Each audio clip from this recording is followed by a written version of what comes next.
cut dito. Mag-adlib ako. You know, you just cannot ignore also the cries of General Lopez. I know that we get something like 70 billion in taxes sa mining. But you should also allow Gina to present her case. And I would like to ask Congress to their up sa commission appointments. Tignan nilang mabuti. And she would show you how devastated the environment is. Ako, because I traveled in Mindanao, and even during the campaign, so I was really flying low. And plano na kagang-kagang, but hindi na makaakyat eh. Hanggang dyan na lang, 3 taps. But if you pass by Mindanao sa arterial highways, makikita mo rin yung devastations ng yung parang tansan na yung binaliktad tapos nilagay doon sa taas ng bukid. Marami kasi masyado. It's not because of the big mining guys. It includes every Tom, Dick, and Harry who wants to get rich. At kung may financier, they go and just dig everywhere. Just what happened in the Walwal. Now, if you get some gold, maybe minerals from a certain area there, eventually, kung marami in small amounts, because gold is going up from the bowels of the earth. So, magkakaroon tayo ng crisis talaga.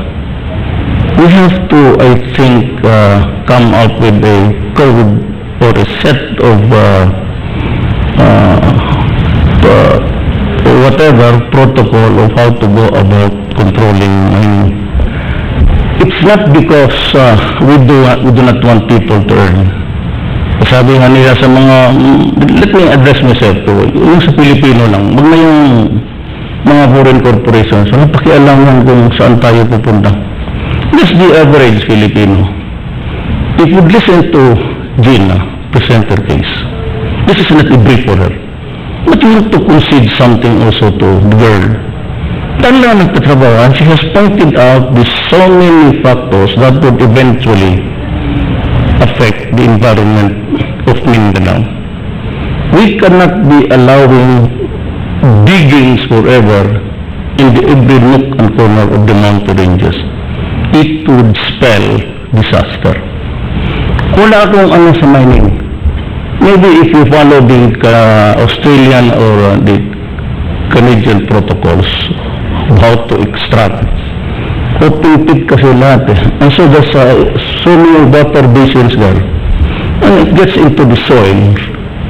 And that is why kung every just intensity 1 or 2, because the soil is really loosened and the rocks, the water eats into it, rolls into insides.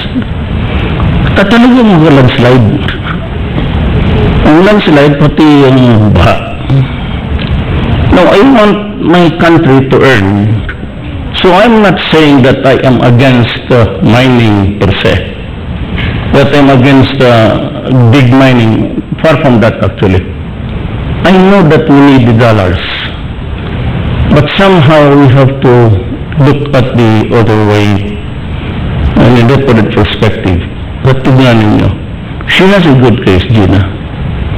And hopefully we can strike a happy compromise there. But more, I think, on the side of protecting the public interest. That is how I look at it. Kaya ako hindi ako nakialam. Never. Maraming tumatawag sa akin, mga classmate ko, they wanted me to call Gina. Cannot do that. So for the life of me, I have never called any cabinet member for any reason at all. I confront them in the cabinet meetings, but not yung tawag-tawag. I don't even know the number of. Ang alam ko lang na number, wala nang delete na. Dinilit mo ako sa buhay mo.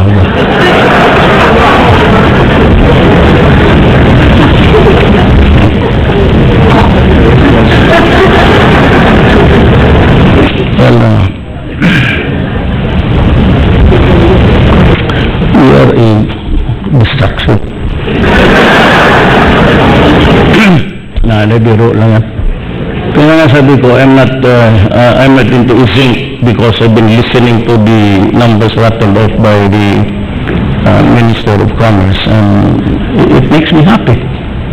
And if hindi ko magdating yan, we're all right, I would say, for the next few years. All you have to do is just to dialogue with them and follow their whatever gusto nila.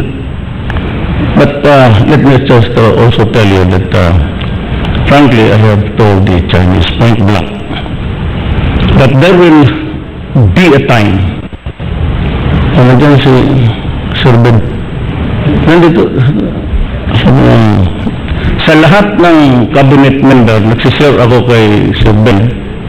I address him Sir Ben because I was around when so many past administration, budget, lubod ko doon.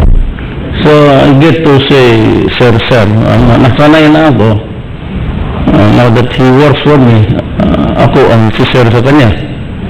Ganun talaga ang buhay. Tama talaga si Tama si Hirap. Weather lang. Talaga totoo. The imponderables of life, especially Philippine politics, do not make endless conclusions. So it can go either way. That's what defines our country actually. Binigay sa Diyos atin. So those are the few words I would say. I'd like to thank again the Chinese government for the dala-dala na, and even Surigao, they have allotted some funding for the rehabilitation of Surigao. Ito na nga, $1 million. Makitulong, mayaman rich. So may I continue just to do justice also.